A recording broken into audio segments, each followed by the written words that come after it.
dito, don't forget to like, share, and subscribe to my channel. And hit the notification bell, click all para updated sa aking mga video. Thank you sa inyong panonood. At ayan, so kalimutan like and share and subscribe. Ayan. So, thank you. So, abangan nyo lang ako, abangan. Ayan, sundan nyo lang ako sa aking paglalakad at pag-iikot dito. At sa mga walang sawang nag-support ng aking channel kahit hindi, medyo busy na ako ngayon. Pero still, mayroon pa rin nag-support sa akin. Salamat sa inyo. At sa lahat sa templo mo, maraming salamat sa inyo lahat. And thank you. God bless. And bye. So, ayan guys. Tapos na tayo dito. Ayan. Sa punong kahoy. Ayan.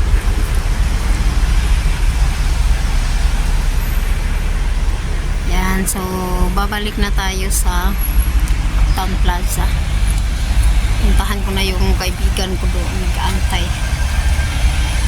Kumain daw siya ng burger. Ako naman, maaga ako dito kumain.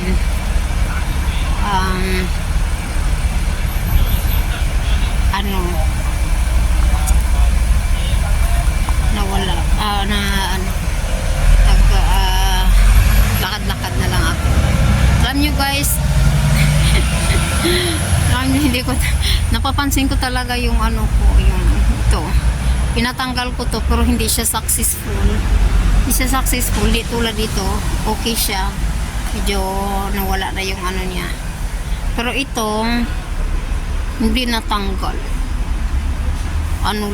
Kunti lang natanggal sa kanya. Kaya ibalik ko to. Pag bumalik sila dito, ireklamo ko to kasi hindi talaga siya na meron pa, may bukol pa, dapat flat na, di ba? Di ba flat na siya dapat? Okay. Katulad dito, wala na. Saka dito, maganda dito ang operation dito kasi siya talaga. Mga ilang araw lang wala na. Pero ito parang iba talaga yung, siguro dahil totoo yung sinabi nila na na sensitive yung sa mukha natin. So, isa siguro to sa mga dahilan din. Pero ibalik ko to kasi nako, talaga balik ko to kasi sayang yung bayad mo. Di ba? Tapos hindi lang naman natanggal. Yan pa. Pero ito medyo na siya fade. So flat na siya, as in wala ka nang makakapa na bukol.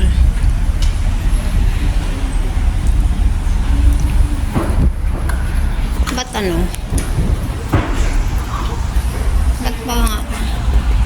ba't ang hirap ng guys, maglalakad na tayo. Continue na tayo sa ating paglalakad.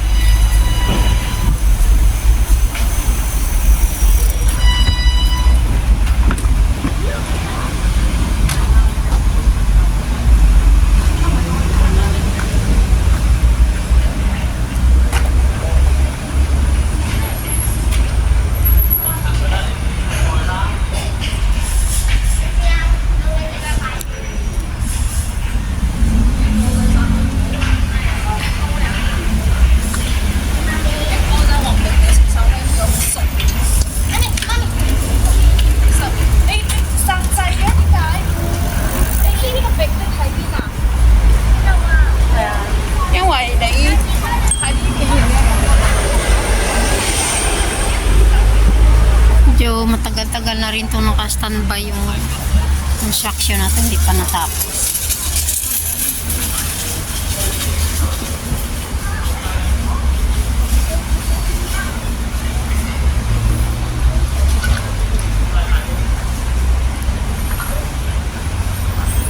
Marami silang inaayos. Ang dami nilang bagong ngayon.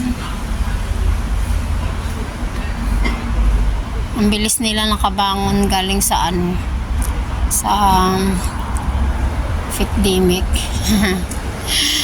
Bilis nila nakabangon. Pilipinas kaya kailan.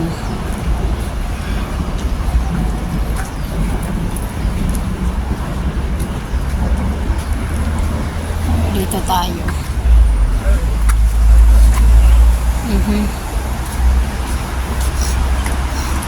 So ito yung mga gilid ng school. School to.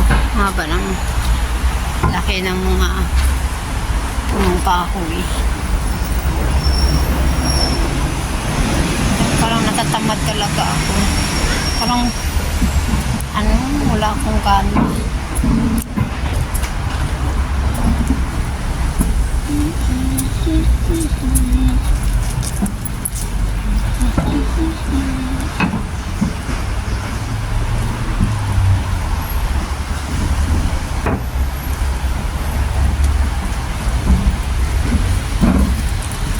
Malapit na ako sa Uptown.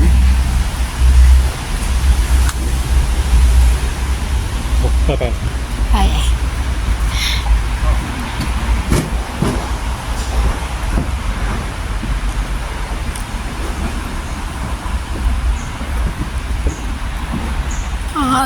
Hindi pa natapos yung construct niya. Mahaba hanggang sa hanggang sa may police station.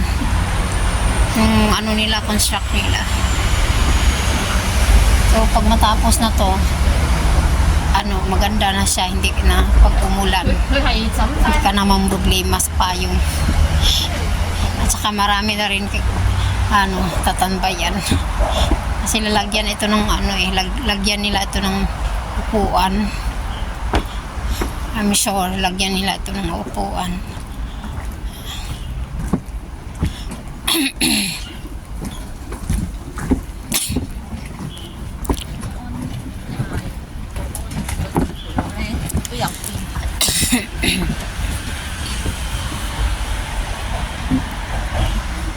Lapit na ako. Yung MTR sa taas.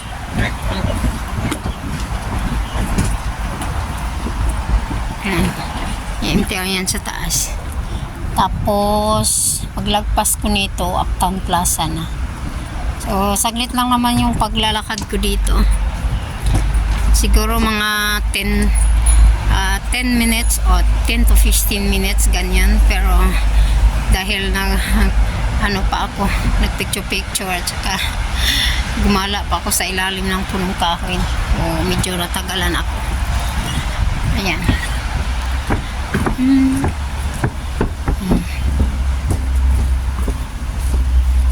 Bilis nila maglakad.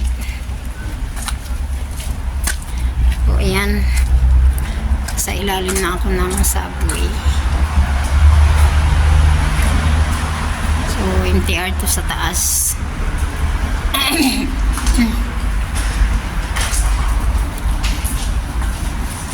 Malapit na ako.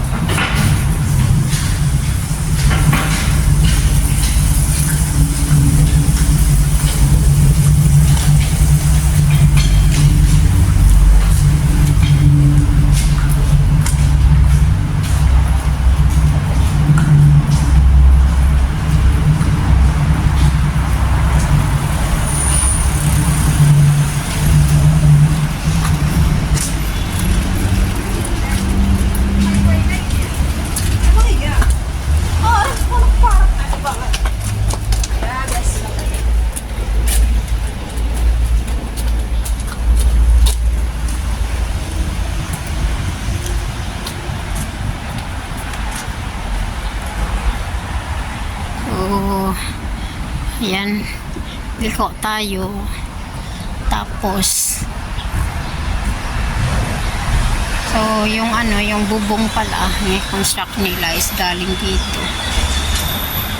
Yan, galing dito sa Uptown Plaza pala to. Ayan, malapit na ako sa Uptown. So ito yung start ng bubong nila hanggang sa maybe Baka hanggang sa waterfront to, lagyan na nila. Basta nakita ko sa may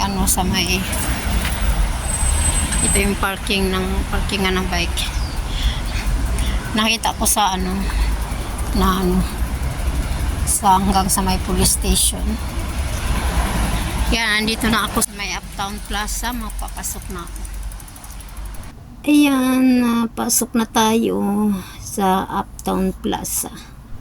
So, sa mga hindi pa pala nakakaalam kung nasaan ang MTR station sa Taipo, Hong Kong. So, andito po matatagpuan sa Uptown Plaza. So, dito yan. Ayan, may pangalan na Taipo Market Station.